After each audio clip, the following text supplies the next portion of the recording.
फर्क नहीं पड़ता जिनके पास में सब कुछ है, जिनके पास में वसाइल है, जिनके पास में बड़ी बड़ी इमारतें हैं और जो वेल ऑफ है अपने इससे, उनको तो ज़रूरत नहीं पड़ती किसी की मदद की। उनके पास में इतना पैसा है कि वो अपने बच्चों के दाखिले, अपने बच्चों की अच्छे से अच्छा मेडिकल इलाज और अपने बच्चों की अच्छे से अच्छी शादी ब्याह कर सकते हैं।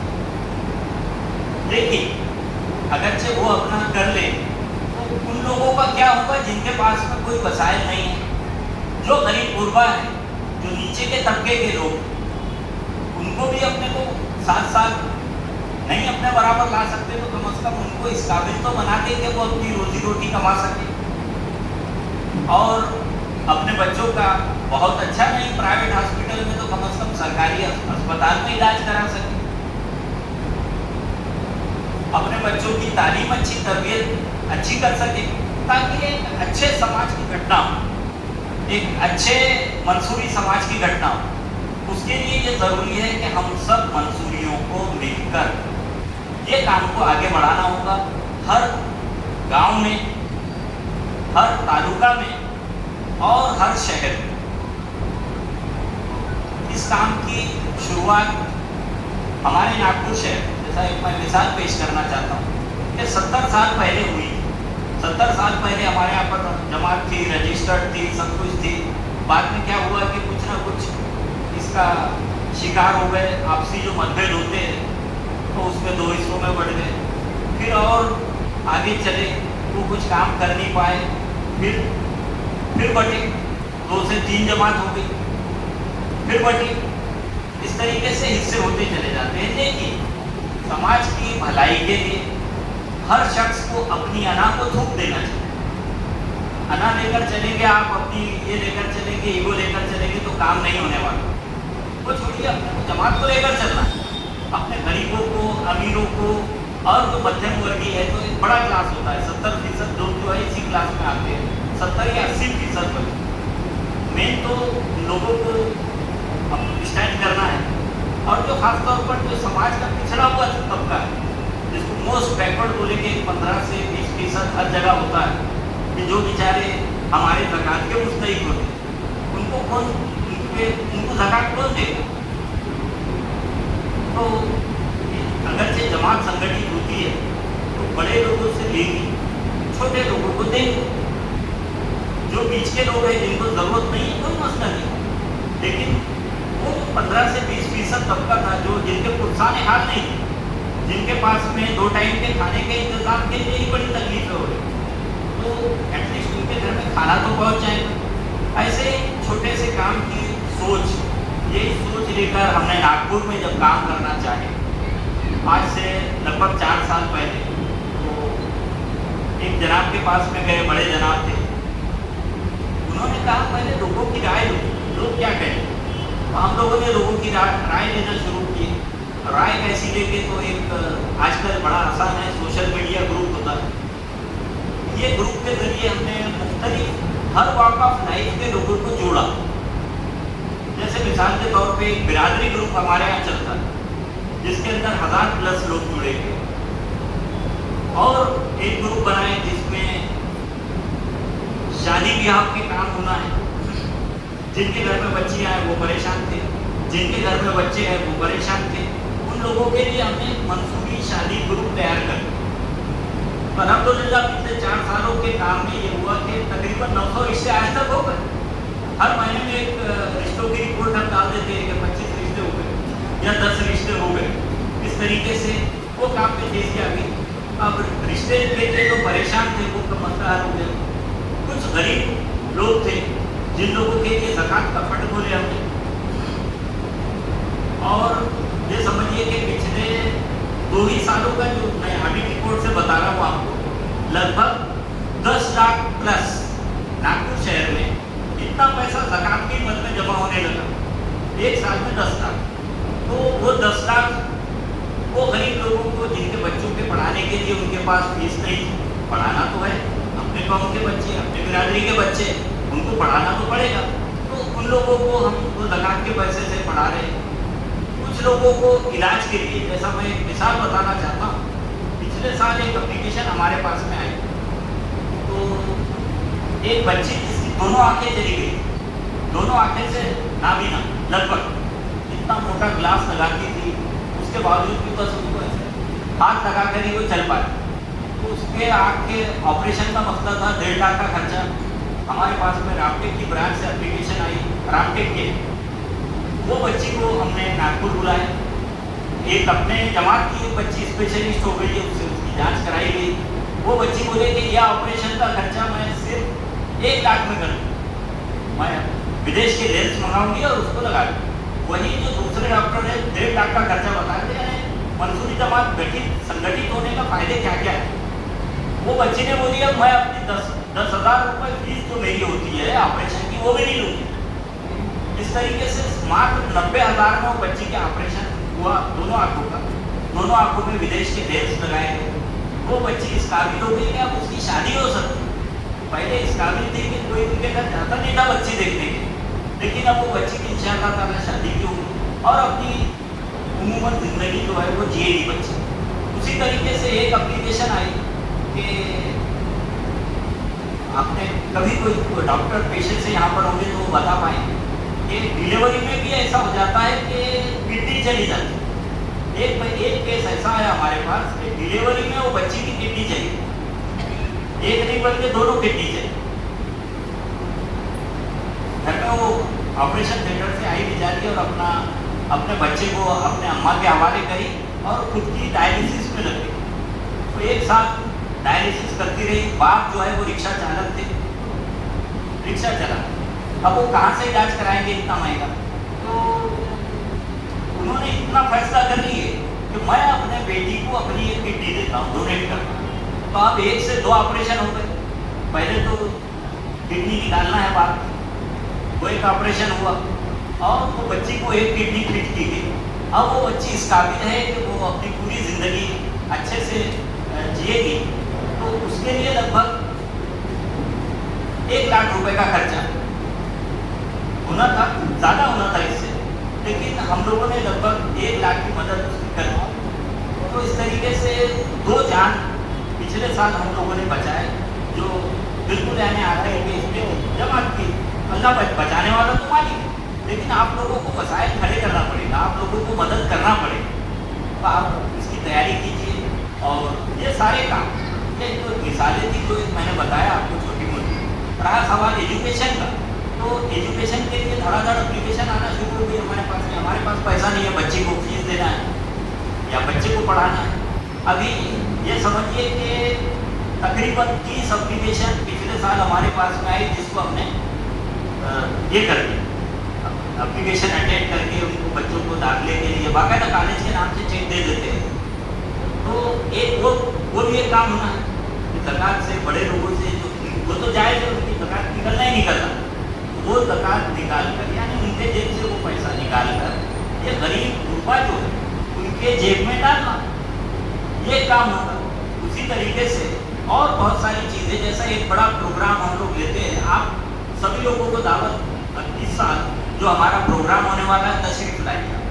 हम मेरिट के बच्चों को फेलिसिटेट करते हैं, जो बच्चे मेरिट में आ जाते हैं मंसूरी जमात से, उनकी हौसला अफजाई के लिए, उनकी पीठ थपाने के लिए, थपथपाने के लिए, उनके सर पर हाथ रखने के लिए कौन सामने आएगा बताइए? अगर जो मंसूरी बिरादरी के बच्चे हैं तो क्या कोई कुलबी भाई आकर उसकी हौसला अफजाई करेगा? कुलबी अपने लिए कर रहे हैं, कुलबियों के लिए, धोबी लोग धोबियों के लिए कर रहे हैं, तो मंसूरियों ने क्या मंसूरियों के लिए ये काम नहीं करना? हमने 4 साल पहले ये काम की शुरुआत की। पहले प्रोग्राम में बहुत मुश्किल 20 बच्चे थे हमारे पास जिनकी हौसला अफजाई की। जज्बा बढ़ा बच्चों का, जब दूसरे बच्चों के लिए ताली बजते थे लोग देखते, तो उनके भी बच्चों ने, दूसरे जो बच्चे पीछे बैठे थे जो जिनके घर से कोई मेरिट नहीं था, उन्होंने भी कोशिश की। अगले साल हमारे पास लगभग 60 बच्चे आ गए, उसके बाद में और बढ़े। पिछले साल बढ़कर ये तादाद 100+ हो गई। हमारे नागपुर शहर में तकरीबन 10 बच्चे तो डॉक्टर निकले, MBBS प्लस, MBBS और उससे ज़्यादा, यानी कुछ PG में गए, कुछ लोग सुपर स्पेशलिटी में गए। तो इस तरीके से अपने घर में, अपने माहौल में, अपने बिरादरी के अंदर हमको चाहिए कि हमको बच्चों की हौसला अफजाई भी करें। तो देखिए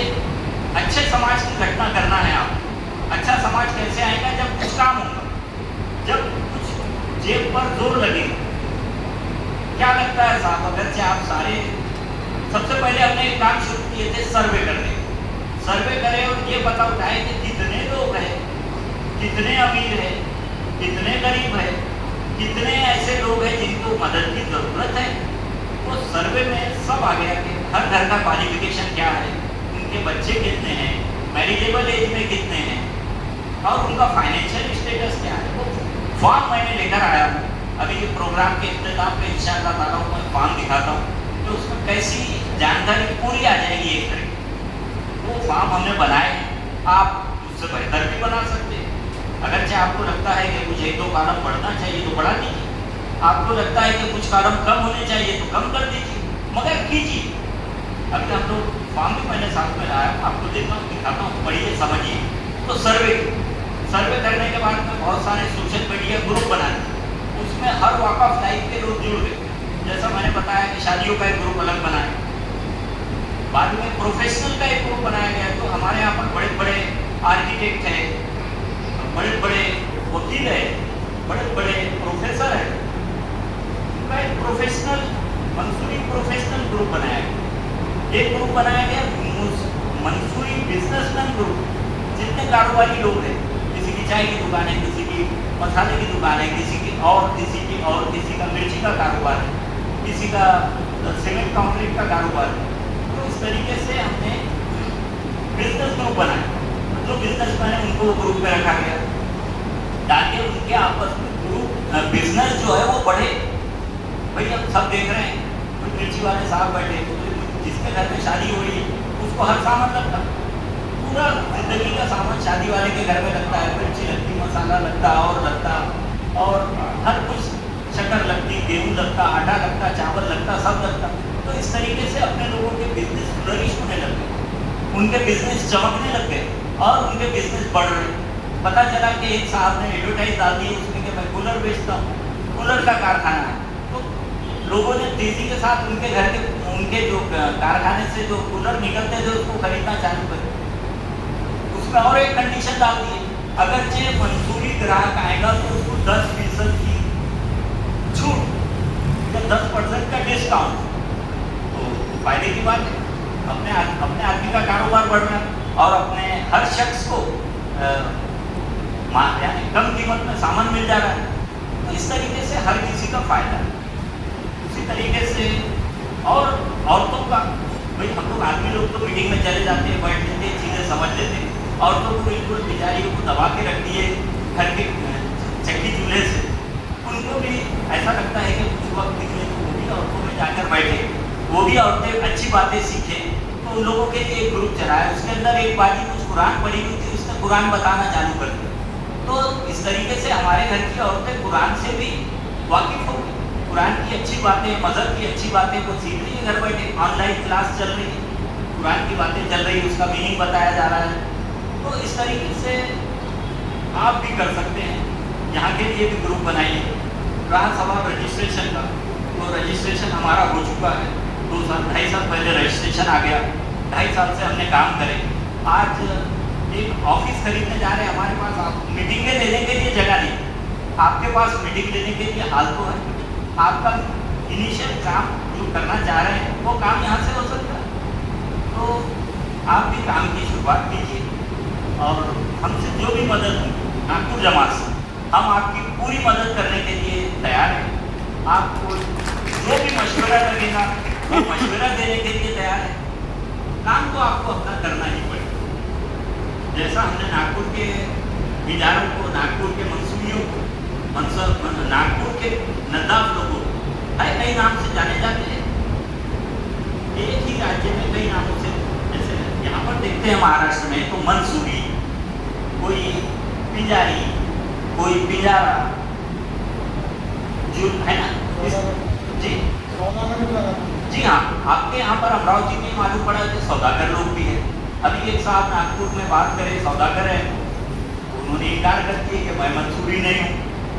तो ऐसे इसलिए बने मातर की कैसा नाम की शुरुआत करते हैं, जैसा मंसूरी हमारे सदर साहब अपने नाम के आगे आरिफ अली मंसूरी साहब लिख रहे हैं, तो बहुत अच्छी बात है। तो ये सुधार आगे भी हो सकता है, हर खानदान में होना है। और अगरचे कोई दूसरे नाम से जाना जा रहा है तो उसमें बुराई भी कुछ भी नहीं, बहुत अच्छी बात है। अगरचे वो अपने नाम को कंटिन्यू करना चाहते हैं तो बहुत अच्छी बात है, वो कंटिन्यू करें। लेकिन डेवलपमेंट के ताल्लुक से, जमात के डेवलपमेंट के ताल्लुक से जुड़ जाए जमात से। मैं समझता हूँ कि आपके भी यहाँ मालूम पड़ा है उनको कि 3 जन नामों से जाने जाते हैं यहाँ पर लोग, बुंदेलखंडी और बिजाई मंसूरी और साथ में जैसा बताया सौदा। तो इस तरीके से है तो एक ही जमात, है तो एक ही कौम, है तो एक ही जात बरादरी, अलग अलग नामों के से जाने और पहचाने जाने में कोई हर्ज नहीं, पहचाने जा सकते। एक बड़ा फतवा है इसके ऊपर, मुफ्ती आजम महाराष्ट्र का फतवा है जो मैंने तकरीबन 25 साल पहले हासिल किया था। आज लैंडमार्क है वो फतवा इस चीज़ के लिए कि सवाल उठ रहे थे बार बार कि मुसलमानों में बिरादरियाँ नहीं होती। हुकूमत बोल रही है, ये मिसेस गांधी के वक्त का सवाल है, इंदिरा गांधी के वक्त का। इंदिरा गांधी ने हमें ये जवाब दिया था कि मुसलमानों में बिरादरियाँ नहीं। तो हमने मुझे फतवा देखे, हमने बड़े आलिम दीन का फतवा लिया, उन्होंने बोला कि बिरादरियों का पहचाना जाना उनके माशी एतबार से जो वो काम करते उसका हक है, वो उसी नाम से पहचाने जाते हैं।